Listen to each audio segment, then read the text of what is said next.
la única relación posible que uno tiene para poder ser creativo es la relación del amor, ¿no? O sea, uno tiene que estar enamorado de su entorno. Ahora, usted me dirá, ¿cómo hace uno para enamorarse? Porque el amor es una cosa que uno no puede eh, forzarse a tener. Y yo le diría que respecto de eso hay una sabiduría, digamos, de la psicología que es importante tener en cuenta, ¿no? Cuando uno se está afirmando como persona, sobre todo en la adolescencia, uno tiende a sentirse muy seguro de sus opiniones y de sí mismo. Y por eso discute con sus padres, les rebate las ideas a sus padres, que no es tanto porque uno sea peleador o porque sea discutidor, sino porque uno se está afirmando a sí mismo.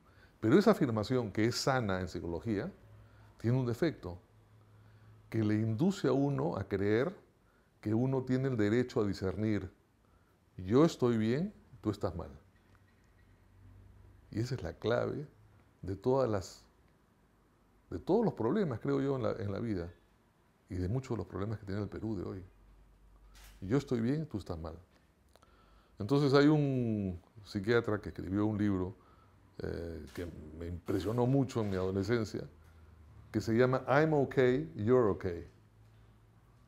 Entonces dice, uno tiene que acostumbrarse a pensar que tú estás bien, pero el otro también está bien. El otro está bien en su propio derecho, en su propia fantasía, en sus propios talentos, en su propia imaginación. Entonces, si tú miras a las cosas diciendo, yo estoy bien, pero qué fantástico que tú seas distinto, porque tú también estás bien, y en consecuencia quiere decir que hay un bien afuera del mío. El problema es cuando uno cree que uno es el poseedor único del bien, ¿no es cierto? Y que los demás están mal. Y de la razón, claro, es en el fondo de lo que estamos hablando. No es tanto el bien, sino la razón. Este, la razón también está en los demás. Y entonces, cuando uno aprende este ejercicio, que yo por suerte tuve acceso a él cuando era muy joven y aprendí esto, y trato, por supuesto muy imperfectamente, pero trato de implantarlo, uno desarrolla una cosa muy importante en la vida que se llama la capacidad de asombro. O sea, uno cuando escucha al otro diciendo, qué maravillas tendrá este otro que enseñarme que yo no conozco, o sea, tú estás bien, quiero conocer tus maravillas, uno se enamora de las distintas cosas que hay, sobre todo mientras más distintas sean a uno, más entonces, uno se enamora del medio así. Por eso yo le digo a los chicos en la facultad siempre cuando estoy dando clases, ¿no? Lo primero que uno tiene que hacer cuando hace un proyecto es ir al sitio, mirar al sitio, ir en la tarde, ir en la mañana, ver cómo son la gente que está por ahí, darse cuenta de cómo es el entorno y preguntarle al entorno qué quieres ser, cómo quieres tú que yo ayude a que tú termines de ser lo que quieres ser. Entonces, en ese proceso uno se enamora.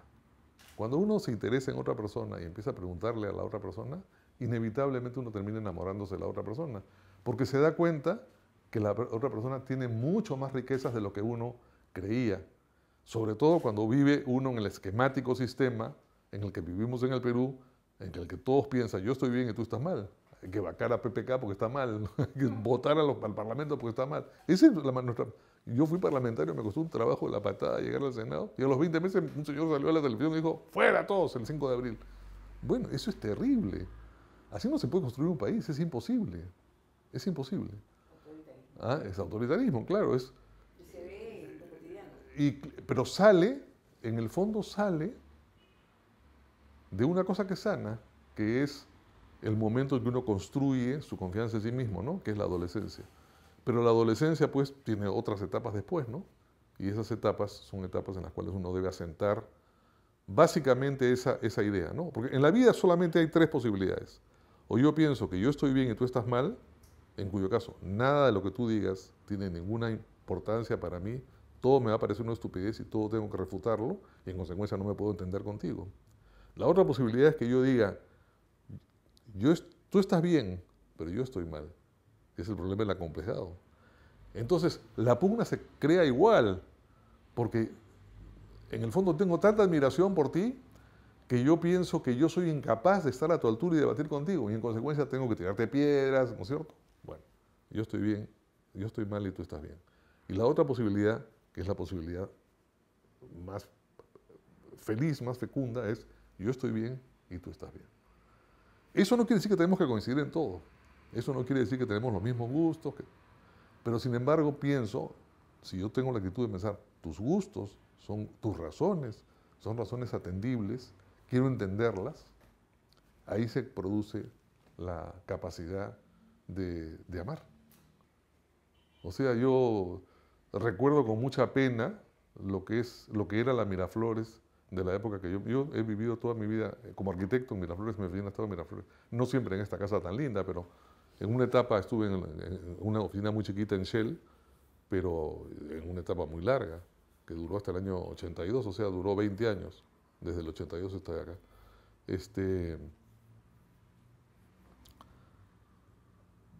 Pero Miraflores era mucho más lindo. Yo salía a caminar por las tardes a Miraflores y era mucho más lindo de lo que es ahora.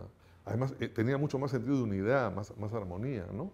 Porque cada persona llega, o sea, le dan al arquitecto el encargo de hacer un edificio y el arquitecto dice, esta es una oportunidad de lucimiento para conseguir otros trabajos. Entonces le importa un pepino lo que hay alrededor. Entonces el edificio del costado está acá, el otro está acá, entonces yo me pongo allá. Este tiene una altura, este tiene otra altura, yo me pongo allá. Todo es así, es decirle al entorno, yo estoy bien, tú estás mal. Todo el problema es eso.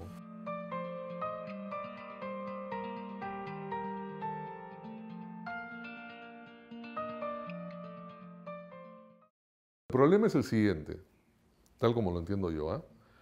Cuando la arquitectura empezó, que ha empezado relativamente hace poco tiempo, digamos, a mediados de la década de los 40 empezó la arquitectura peruana, ¿no? De arquitectos peruanos. Antes había arquitectura, pero eran arquitectos extranjeros contratados para hacer cosas, ¿no? Pero en el Perú la arquitectura empezó a mediados de los años 40, inicios de los años 40, digamos. O sea, en el fondo tenemos poco tiempo con la arquitectura. Y entonces, toda la concepción de la carrera de arquitectos fue una concepción en la que éramos un pequeño ejército de personas que lo que queríamos era introducir la arquitectura y sus valores. Y todos, o casi todos formados en la UNI. Y casi todos formados en la UNI. Entonces, era una cosa de todos a una, ¿ya? Ahora somos miles de arquitectos formados en 1000 sitios, y entonces ya no somos todos a una. Ahora vivimos una nueva realidad, que es la realidad de la masificación de la profesión. La masificación de la profesión tiene, evidentemente, ventajas, porque ofrece más alternativas y más posibilidades para que gente se realice en esta profesión, pero tiene el inconveniente de que no hay sentido de unidad en la... Mira, cuando yo empecé a ser arquitecto en el año 1962, yo iba a una reunión del Colegio de Arquitectos, a una asamblea del Colegio de Arquitectos, y en esa asamblea estaban todos los arquitectos que habían. Todos nos conocíamos. Hola Rodolfo, hola Miguel, hola Carlos. Hoy día, yo no voy a asambleas del Colegio de Arquitectos porque no soy miembro de la asamblea, cosa, digamos, insólita, porque ahora la asamblea es selectiva, los demás estamos fuera, ¿no? La asamblea antes era todos. Pero si yo fuera a una asamblea, en primer lugar imposible, somos 18.000 arquitectos. Había que reunirse en la Plaza de Armas, o sea, ¿cómo reúnes 18.000 personas? O en Las Palmas, de repente. O en La Palma, ¿no? Bueno, eso por una parte. Y en segundo lugar, yo caminaría por en medio de mis colegas y conocería a muy pocos. Conocería a muy pocos. Entonces no hay ese fenómeno maravilloso que se llama la empatía, ¿no? La empatía nace de conocerse. Yo no digo que esté mal, digamos, la ley de la vida es así, hemos crecido y vamos a seguir creciendo. Pero nadie ha planteado una estrategia. El problema del Colegio de Arquitectos. El problema del Colegio de Arquitectos es reflejo de eso mismo, ¿no es cierto? No estamos todos a una, no estamos todos a una. No hay un sentido de unidad gremial y eso es una cosa que tiene que ser fomentado y tiene que ser hecho sobre la base de que todos cedan un poco. Tenemos que aprender a ceder. Entenderse con otro consiste en ceder, porque uno no puede recibir todas las, y dejarle nada al otro, ¿no? Menos imponer. Y menos imponer, ¿no? Entonces, ese es un problema muy complejo. Si me pregunta cómo se hace, no tengo idea cómo se hace. Es un trabajo de la patada. Habría que resucitar a San Pablo, ¿no? San Pablo en un momento dado apareció en el mundo de los apóstoles estaban desolados, no sabían qué hacer, Jesús se había muerto, todo se estaba diluyendo, y San Pablo dijo, no se preocupen muchachos, yo voy a organizar una iglesia. Y miren lo que hizo. Miren lo que hizo. Estamos 2000 años después, y ahí está la iglesia, con millones de personas, y con un gran sentido. Bueno, hay disidencias internas, no voy a decir que no la hay, pero con un sentido de unidad increíble, lo hemos visto en la venida del Papa última, ¿no? Increíble. Una cosa increíble, el fervor de la gente. El Papa dice que se ha ido con la boca abierta. O sea, este país tiene capacidad de sentir empatía y de emocionarse por las cosas. No quiero decir que falta liderazgo, porque eso sería ofender pues, a los que están en posiciones de liderazgo ahora. Yo creo que ellos hacen su mejor esfuerzo. Yo creo que no nos hemos dado cuenta de lo que hemos crecido y que estamos en otra época. Todavía estamos en la actitud de conquistar un mercado como arquitectos, o sea, que los arquitectos tengamos algo que decir en la sociedad y nos hagan caso. Que los arquitectos tengamos ciertos valores por los cuales luchar y por los cuales defender, que son comunes a todos. Eso se ha perdido. Entonces, cada uno está a la suya. Y cuando cada uno está a la suya, pasa pues lo que está pasando ahora.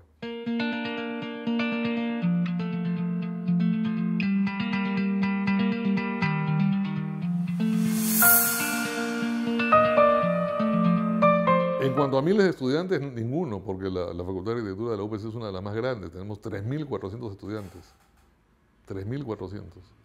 Cuando yo estudié arquitectura, fíjese la diferencia, cuando yo estudié arquitectura, entre el año 1957 y 1962, la Facultad de Arquitectura tenía 215 alumnos y era la única Facultad de Arquitectura del país. ¿Cómo no va a ser fácil producir una unidad si tienes eso, ¿no? 215 estudiando a la vez. En el Perú en este momento creo que hay algo así como 20.000 personas estudiando arquitectura. 20.000. Ahora muchas personas me dicen, bueno, pero es que de repente pues el gobierno o el Estado o alguna autoridad debería decir algo sobre que no se pueden seguir creciendo las facultades, porque no hay oportunidades de trabajo para tanta gente. Pero la vocación pues es algo sagrado. Si alguien quiere, o sea, si estamos en un sistema de libertad, ¿con qué derecho le digo tú no puedes estudiar arquitectura? Ay, suma mucho, ya Ya no. Entonces lo que hay que hacer es buscar una manera inteligente, en primer lugar de darle una formación a los estudiantes que sea lo suficientemente variada como para que puedan desempeñarse en distintas facetas de la tarea profesional, y en segundo lugar en convertirse en una fuerza, porque ahora tenemos, digamos, la fuerza increíble del número, y esa fuerza increíble del número podría generar un movimiento fantástico en favor de los valores de la arquitectura, etcétera, etcétera. Pero no porque un grupito de personas hace un reglamentito y pone unas condiciones y todo el mundo tiene que acatarlas, sino porque de alguna manera deberían haber pues convenciones, no sé, encuentros, en los que arquitectos jóvenes digan cuáles son sus inquietudes, arquitectos mayores digan las suyas, se produzca un conversatorio y no se llegue necesariamente a conclusiones específicas, pero sí se tenga un recuento de todo ese pensamiento común y de ese pensamiento eso se convierta en cosas como estas, publicaciones, que permita que la gente lea y se vaya poco a poco descubriendo los unos a los otros, ¿no? En el yo estoy bien, tú también estás bien.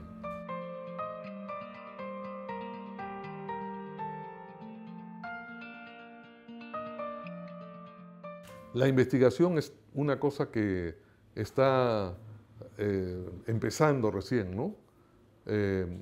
Hay varios tipos de investigación, ¿no? Hay la investigación teórica, o sea, las personas que les gusta elucubrar sobre la teoría de la arquitectura y su evolución y los cambios que la filosofía y que el pensamiento moderno han influido sobre la arquitectura. Por ejemplo, el paso de la arquitectura modernista a la arquitectura postmodernista fue un paso pues, muy importante, que no fue un paso estrictamente arquitectónico, fue un paso, yo creo, empujado por todo el conjunto de filósofos, de personas que pensaron en el posmodernismo, ¿no? Básicamente, el pensamiento modernista era un pensamiento más bien rígido, tenía ciertas pautas, había que cumplir estas. Y el pensamiento posterior es un pensamiento mucho más abierto, en el que caben, mucho más flexible, en el que caben un mayor número de influencias. Eso, cuando se hace con un nivel de cultura bajo, como es el caso del Perú, produce consecuencias no demasiado buenas. Es preferible en ese caso tener reglas, ¿no es cierto? Pero cuando los colegios profesionales o la inquietud de los propios profesionales los conduce a cotejar ideas entre ellos y a construir cosas juntas, creo que eso puede hacer del Perú un país líder en materia de investigación teórica de la arquitectura. En la investigación, digamos, material, hay sistemas constructivos que generalmente provienen de la industria de la construcción más que de la arquitectura misma. Nosotros tenemos en la enseñanza de la arquitectura unos talleres de construcción en los cuales los chicos aprenden a construir desde su primer adobe. O sea, a mí me pasó cuando fui arquitecto, que estudié en una magnífica facultad, pero que las clases de construcción eran por diapositivas. Yo veía diapositivas en las cuales cómo se coloca un ladrillo, cómo se hace una bóveda, por diapositivas. Pasivamente, ¿no? Pasivamente.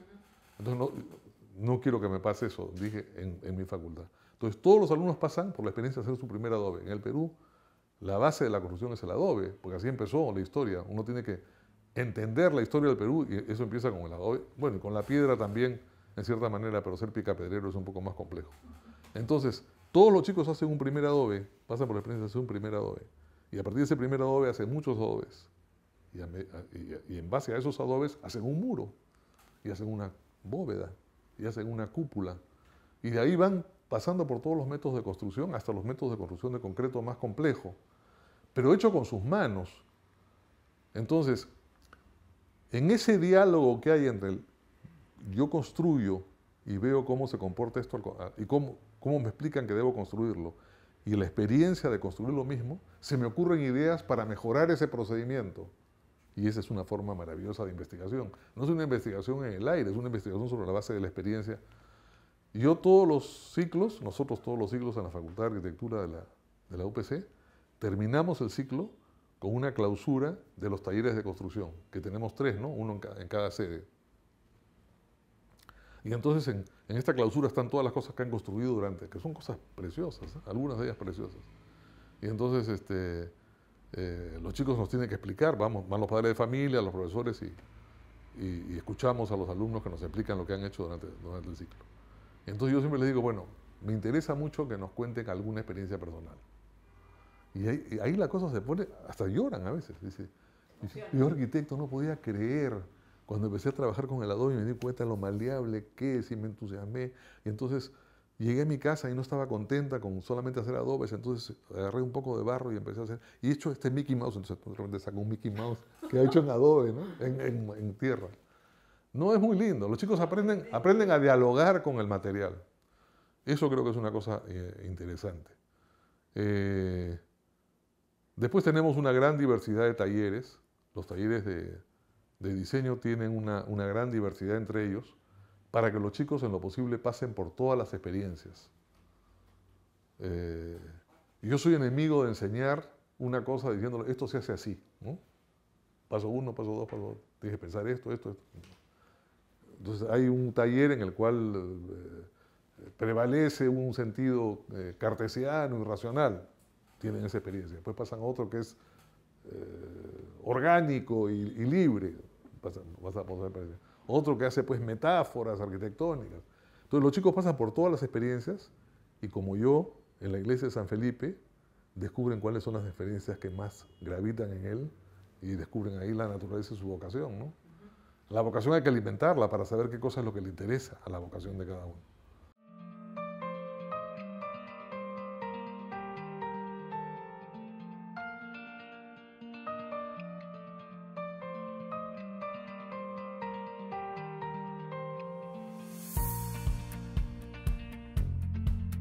Y nosotros recién los estamos introduciendo también.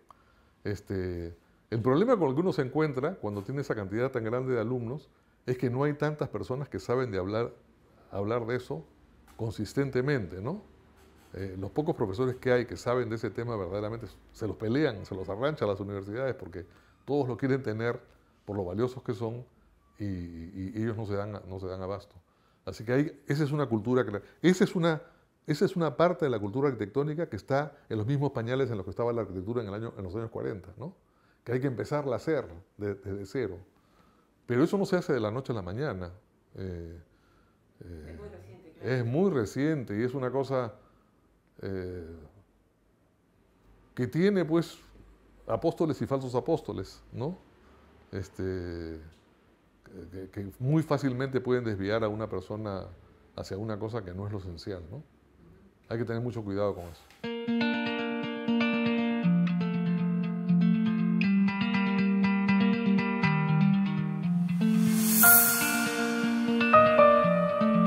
Para defender los intereses de la ciudad, no necesariamente el gremio es el que mejor puede hacerlo, porque el gremio lo que está haciendo es buscar su mejora de trabajo. Ese es el objetivo fundamental del gremio, mejorar las condiciones de trabajo para los profesionales. En ese terreno hay muchas cosas que hacer. Por ejemplo, una tarea que yo creo que es específica y que deberíamos tratar de proponernos como una misión es el recuperar la capacidad de los concursos. Cuando yo empecé a ser arquitecto, todos los arquitectos se abrían camino a base de concursos. Y los más importantes arquitectos de mi época, todos se hicieron porque ganaron concursos importantes, concursos objetivos, concursos hechos por una supervisión del Colegio de Arquitectos, que sigue el programa de la entidad que está interesada. Y ahora ya no. Ahora las obras se hacen a dedo, ¿no? Hay alguien que decide. Cuando una persona está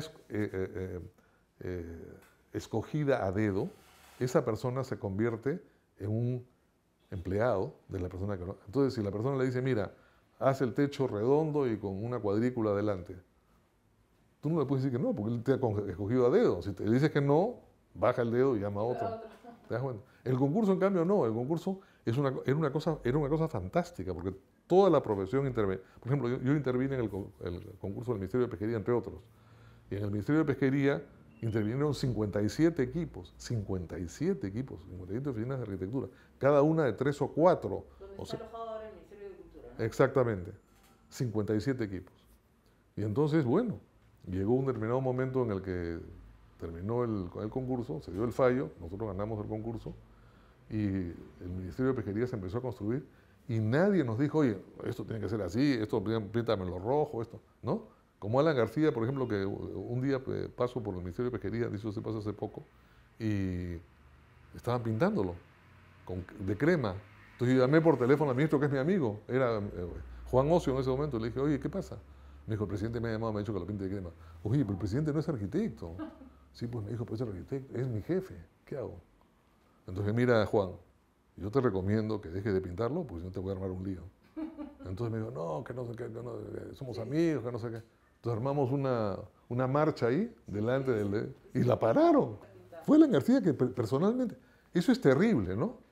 Ahora, yo creo que en eso, todas las cosas pues son bien complejas en la vida, ¿no? En la época que yo empecé a ser arquitecto, los alcaldes eran designados a dedo.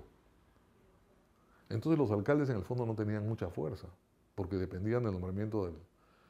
Y no se creían en capacidad de poder necesariamente opinar sobre las cosas. Cuando llegó Andrade, por ejemplo, a la alcaldía, que fue elegido alcalde de Lima, y que yo creo que fue un estupendo alcalde y una magnífica persona, pero él se llenó un poco de seguridad en sí mismo sobre lo que podía hacer y decidía hacer cosas arquitectónicas que, bueno, que Castañeda igual, ¿no? Que las decide él, o sea, Andrés es un fabricante de carteras, eso es lo que ha hecho toda su vida, tiene una curtiembre y hacía carteras. Orrego fue muy brevemente alcalde, en el año 80-83 fue alcalde, pero nunca más ha habido un arquitecto alcalde. Ah, y en La Victoria fue Sánchez Aizcorbe, pero pocos alcaldes Pero no tienen que ser necesariamente alcaldes, pero sí los equipos municipales deberían considerar pues, que deberían tener una comisión, un grupo asesor con plenos poderes, constituido por arquitectos y urbanistas, porque esos son los que conocen el medio mejor, ¿no?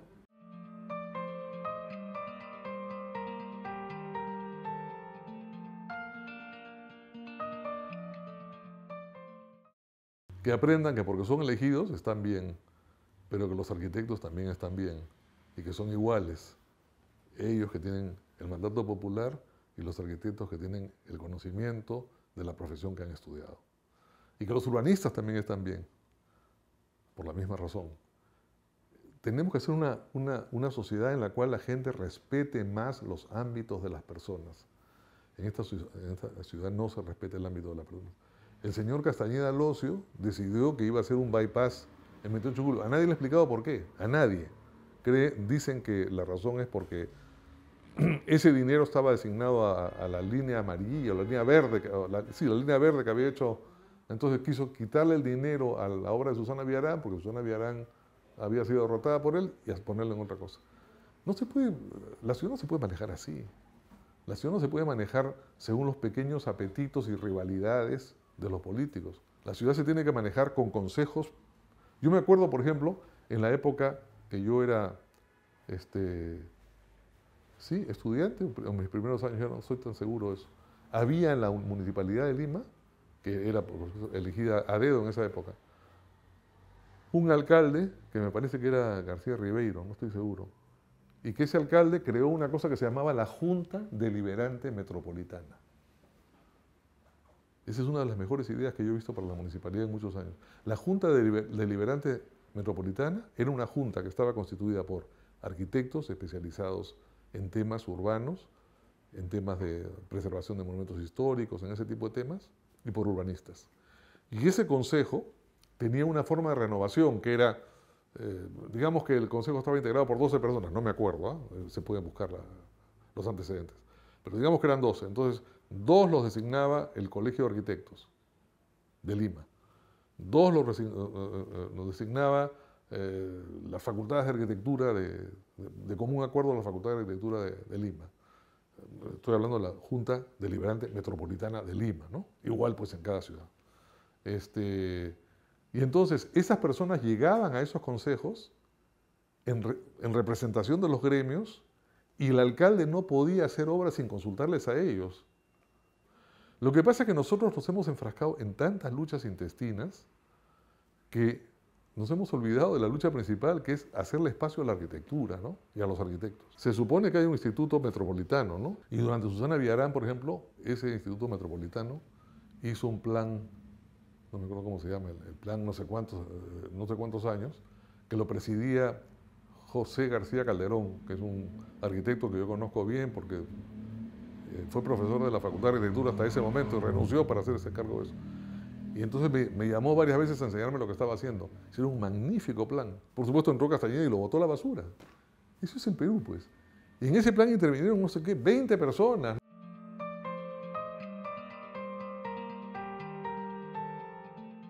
Es un plan de proyectos que necesitaba la ciudad para mejorar la vialidad, para mejorar el desarrollo del metropolitano, estas cosas.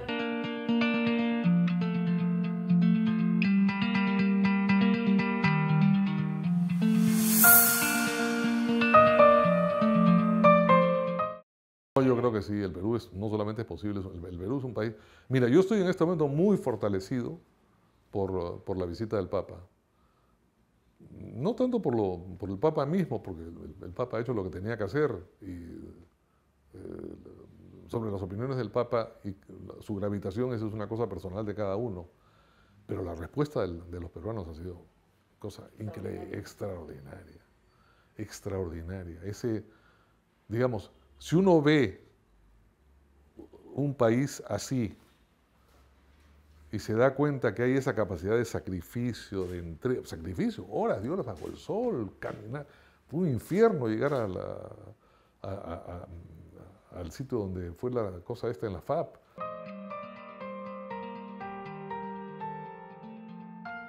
Bueno, yo diría que las dos fueron de la misma categoría, las dos fueron impresionantes. Yo le voy a contar una cosa para que vea por qué le digo esto. Cuando terminó la visita del Papa, estábamos en Iquitos, y yo llevé al Papa en el avión presidencial hasta Trinidad y Tobago, donde era su próxima visita papal. Y entonces en el avión, partimos a la 1 de la tarde de Iquitos, en el avión nos sentamos a almorzar, y ya había muy pocas personas en el avión, porque el avión grande con todos los periodistas salió de Lima, que era el avión Alitalia en el que vino el Papa, pero no pudo ir a Iquitos porque la pista de aterrizaje de Iquitos no permitía que aterrizara. Fuimos en un avión chico.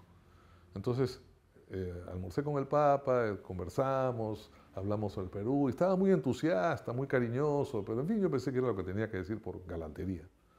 Y cuando terminó esta conversación en la que dijo cosas muy interesantes, me dijo, ¿por qué no se integra usted a mi séquito ahora en Trinidad y Tobago? Entonces le dije, Santidad, yo no soy religioso ni nada por el estilo. No, me dijo, no hay ningún problema, no tiene que ser religioso. Entonces, ¿usted qué tiene que hacer? No, le dije, yo tengo que regresar en el avión, pero si por regreso 2 o 3 horas después no tengo problema. Entonces me dijo, a ver, llamó al Stanislav, le dijo al secretario, tráele una insignia acá. Entonces me pusieron una insignia acá que era la que la policía reconocía para que te dejaran entrar a todo. Y llegamos a Trinidad y Tobago y en el Papamóvil fuimos directamente al estadio. La misa fue en el estadio. Y cuando terminó la misa, yo estaba pues exaltadísimo, estaba ahí en medio de todos los obispos, sentado ahí en mi sitio preferencial. Terminó la misa. ¿Ah? Increíble. Entonces me fui siguiendo el cortejo de todo el mundo hacia los vestidores, donde la gente tenía que sacarse los vestimentas. Yo no tenía ninguna vestimenta, así que yo estaba deambulando ahí, curioseando. Y de repente volteo por un recodo y veo un cuartito así, más o menos como la mitad de este, con una mesa sobre la pared y el Papa quitándose una cosa sobre la... Entonces me acerqué para ver si me miraba, ¿no? Y se dio cuenta, porque el Papa era vivísimo, se dio cuenta inmediatamente y me dijo, ¿qué le pareció la misa? Entonces yo le dije, fantástica, le dije, estaba completamente asombrado porque había dejado a esa parte de mi ser funcionar. Y le dije cosas muy entusiastas. Entonces el Papa me cerró los ojos las cosas y me dijo, nada como el Perú. Me dijo. ¿Puede usted creer eso? Ese Papa venía de 7 sitios. Nada como el Perú. El Perú tiene una vibración increíble, lo que hay que saber es moverla. Tiene una vibración increíble, nosotros somos muy solidarios, somos gente muy hospitalaria, somos muy partidarios de trabajar en conjunto, de construir. Lo que pasa es que nos han envenenado. Yo creo que el envenenamiento del Perú viene de la época de Velasco. Velasco se dedicó 7 años a envenenarnos, ¿no? El patrón no comerá más de tu pobreza y todo ese tipo de cosas envenenó. Así es. Pero estamos saliendo de eso. Yo creo que estamos saliendo y la materia prima está ahí, lo que falta es saberla mover, ¿no? Entonces hay que saber mover a los arquitectos. Hay que saber mover a los arquitectos para que recuperen su lugar. Los arquitectos tenemos mucho que decir y la ciudad está muy abandonada, muy descuidada.